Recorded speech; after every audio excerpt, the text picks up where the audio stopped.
Hello everyone and welcome back. I'm super excited because today is going to be the first video of my beginner off-body move series. Today I'm going to be teaching you a two-handed isolation. So there are two types of moves when it comes to hooping. There's on body and there's off body. And the main difference between the two is on body is when the hoop is around your body. That can be waist hooping, shoulder hooping, hooping around your legs. And I even think that escalators and wedgies are considered on body hooping. Off-body hooping is any move that requires the hoop being off of your body. It includes things like chest rolls, isolations, handspins, and we'll get to all of that. But I just wanted to clarify what the difference between on-body hooping and off-body hooping is. So enough about that and let's get into it.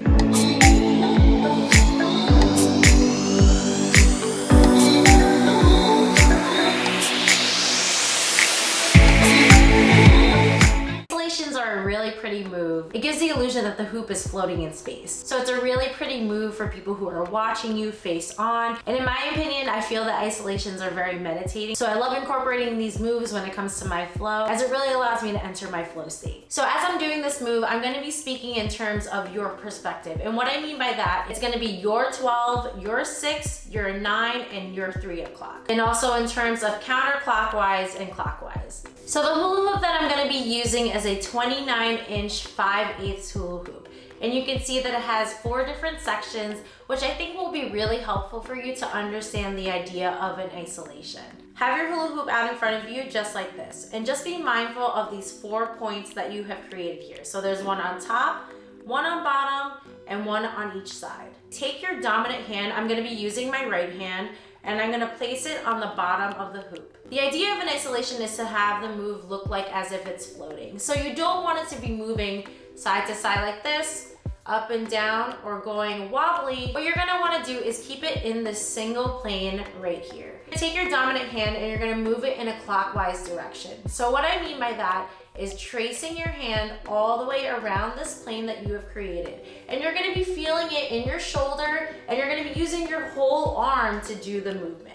So now you can see that my hand is all the way up at 12 o'clock and my palm is facing up. So now what you're going to do is take your free hand and you're going to place it on top of the hoop so that your hands are meeting pinky to pinky. Take your initial hand off and you're going to drive your hand all the way down to 6 o'clock. Once you're down there, you're going to take your free hand, meet thumb to thumb, release the hand that was just on the hoop, and then drive your hand all the way back up to 12 o'clock. As you can see, my hoop is not moving side to side like this. It's not moving up and down. It is staying in this plane right here. Imagine it as if it's a steering wheel, and you can't move your steering wheel up and down or left or right. You can only go into this rotation right here.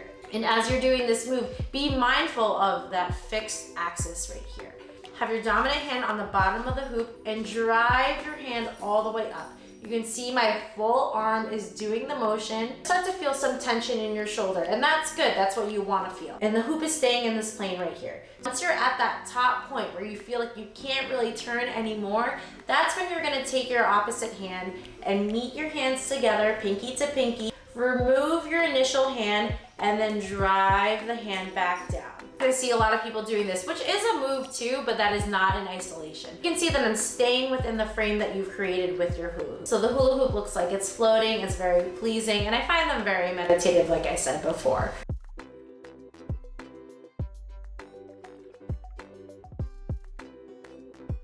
Okay everyone, so that is the two-handed isolation. If you incorporate this into your flow, or if this video helped you, be sure to tag me in all of your videos at Hoop with Kate on Instagram and TikTok. Be sure to tune into my next video where I will cover another off-body move for my off-body beginner move series. Thanks for watching and happy hooping.